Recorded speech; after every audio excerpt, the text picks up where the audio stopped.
Warahmatullahi wabarakatuh. Salam jumpa kembali, salam sehat untuk kita semua. Kali ini kita akan berbicara tentang analisa formula CSR dan juga pemberdayaan masyarakat. Bagaimana kemudian strategi corporate social responsibility atau CSR di dalam melaksanakan proses ini. Ada beberapa strategi dalam CSR yang tepat juga pas untuk kita semua. CSR di dalam praktek bisnis menggabungkan sustainable development atau pengembangan berkelanjutan ke dalam model bisnis perusahaan seperti yang ditulis di dalam Business News Daily, di mana dengan kata lain CSR adalah bentuk tanggung jawab dan juga perusahaan untuk memberikan dampak positif bagi masyarakat. Dampak tersebut bisa berada dalam lingkup ekonomi, sosial, hingga lingkungan. CSR juga merupakan perwujudan dan juga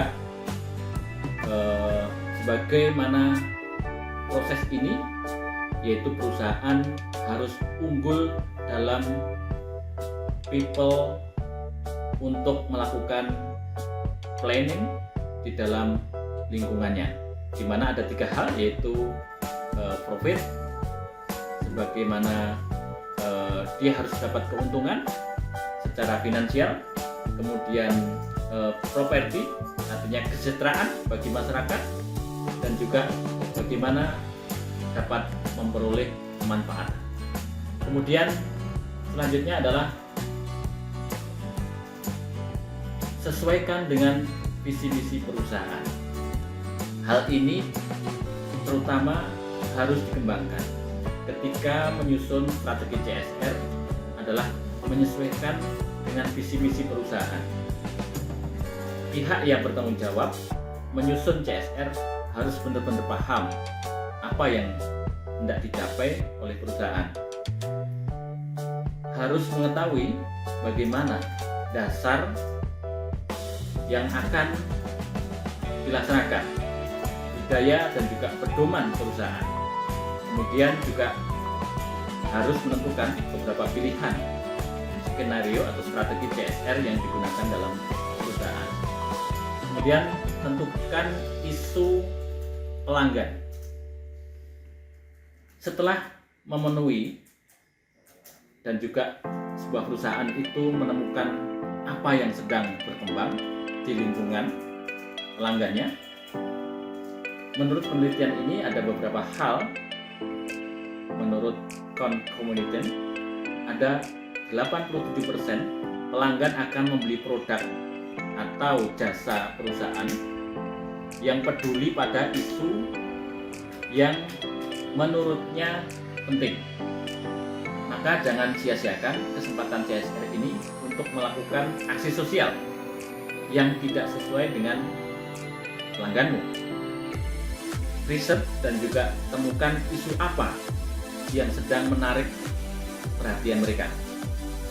Dengan begitu, salah satu tujuan CSR adalah untuk menarik perhatian pelangganmu agar tercapai. Kemudian, tentukan sasaran.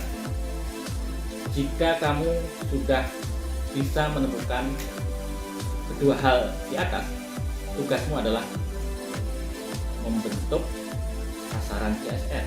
Hal ini sesuai dengan isu apa yang sedang terjadi, kemudian perhatian pelangganmu, kemudian contoh kamu telah menemukan bahwa pelangganmu sedang merasa prihatin atas penanganan COVID-19 di daerah terpencil. Maka oleh karena itu, berdasarkan riset-riset yang telah kamu lakukan oleh timmu, jalankan. Kamu memutuskan untuk menentukan strategi CSR, menyelesaikan pada rumah sakit yang ada di sekitarnya. Kemudian tentukan yang keempat adalah peluang. Ini penting, bagaimana kemudian kita menentukan peluang, karena itu menjadi titik tolak bahwa CSR ini dilakukan sebagai peluang untuk kerjasama di antara langkah ke depan, karena sehingga untuk memperoleh keuntungan dengan meningkatkan brand sehingga masyarakat mampu yakin dan percaya, kemudian kita mampu bekerja sama. Kamu dengan menelaah ini semua, tentunya CSR akan memiliki dampak yang positif bagi perusahaan. Demikian, semoga bermanfaat untuk kali ini. Sampai ketemu di lain kesempatan. Kita akhiri.